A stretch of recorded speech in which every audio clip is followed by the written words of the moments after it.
করো, আমি আল্লাহ রব্বুল আলামিন তোমাকে নিয়ামত আরো বাড়িয়ে দিব। সুবহানাল্লাহ। শুকরিয়া আদায় করতে রাজি আছেন? বলেন রাজি আছেন কিনা? নদীর মধ্যে ঝড় শুরু হইলে, তুফান শুরু হইলে মুখ দিয়ে অন্য কারো নাম বের হয় না, একজনের নাম বের হয়। বলেন তার নাম কি? তুফান দেখা মাত্র নৌকার মধ্যে যারা ছিল সবাই বলে আল্লাহ বাঁচাও, আল্লাহ বাঁচাও।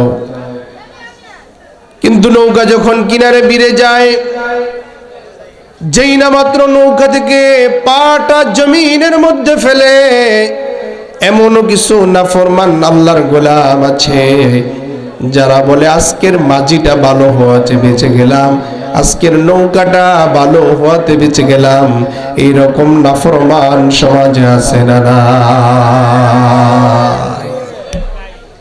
আজকে যদি স্টিল বড়ি না হইতো, তাহলে যেই ঢেউয়ের বাড়ি আইছিল প্রথম বাড়িতেই কয়েকদিন এরকম কয় না, যে আল্লাহ বাঁচালেন, যে আল্লাহ বিপদ থেকে বাঁচালেন, বলেন বিপদ থেকে বাঁচিয়েছেন কে?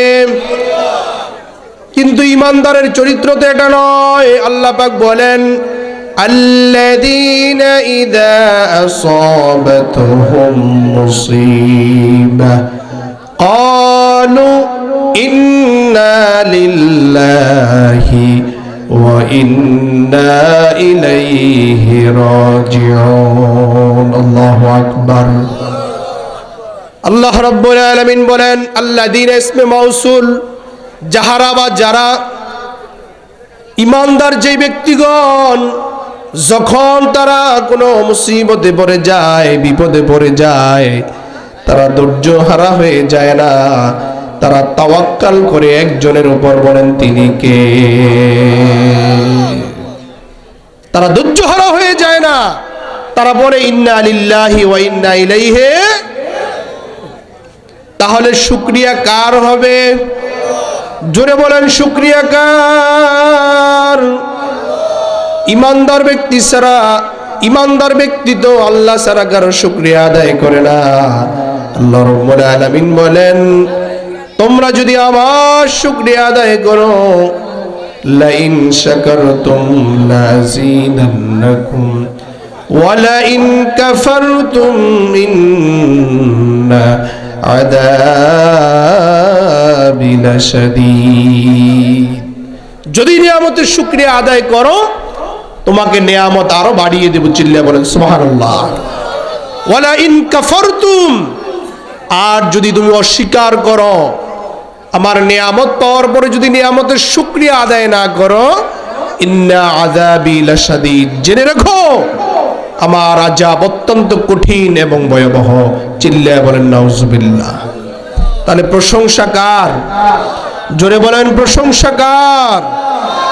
প্রশংসা সবই কেবল তোমারি, প্রশংসা সবই কেবল তোমারি, রব্বুল আলামিন।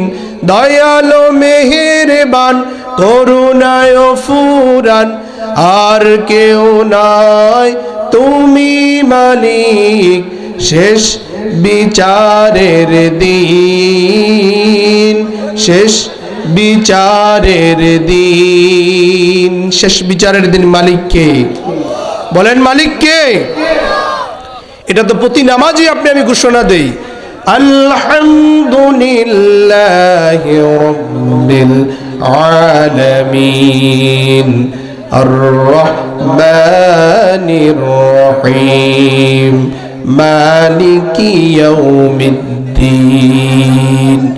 যিনি বিচার দিবসের মালিক, বলেন বিচার দিবসের মালিক।